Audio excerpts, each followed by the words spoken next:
Daha başka ne kadar tileberdi? Vallahi. Hırsım. Haydi kitap berek size. İstenlik janrda kitaplarımda vardır. Neyeme janra gerek? Yine ama durmuşlarda. İfiri gerek de. Tragedi ya drama. Öyle mi? Yaz taşırıp olsun. Mesele olmaz. Hadi. Hırsım. İnedos. Faust. Goethe tarafından yazılan. Kim tarafından? Johann Wolfgang Goethe tarafından yazılan. Goethe. Niye mısın kımı? Hava Nems'ten Goethe deyip. Bir yere okuyan ayılıp bolmak da sonun için okuyan da durma. Ayılıp pola nokta yanında. Durmuş mu ütköy yer o. Sen mağaytık olsayım. Ne edip çarp bayım Ali. Size soru yer kitap var mı? Bar. Yönü ol cinayetlen ceda kitabıyla bile satılıyor da. Ha?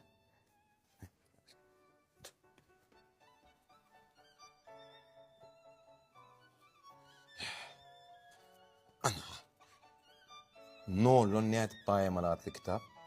Brian Tracy tarafından yazılan. Hem de Fyodor Mikhailovich Dostoyevski'nin Cinayet ve Ceza adlı kitabıyla bile satılıyor.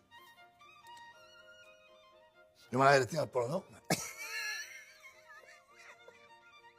Değişecektim de. Elbette tadım.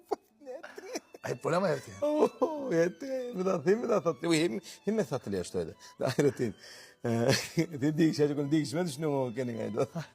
Değişmeyen düşünler. O değişmeyen oynayan o. Sen koydum ha.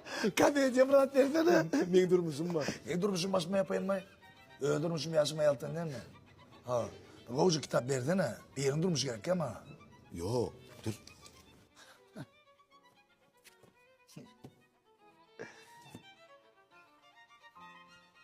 İnha. Yegor Korneyev, menin durmuşum, komediya. Anan şunu okuyan için kırılıyor da anan.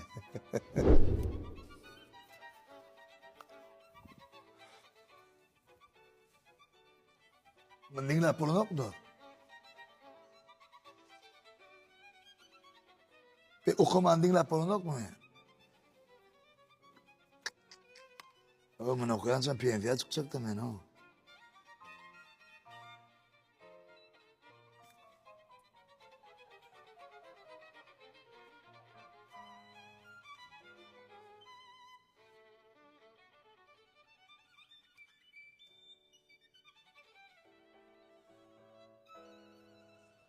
Oğlum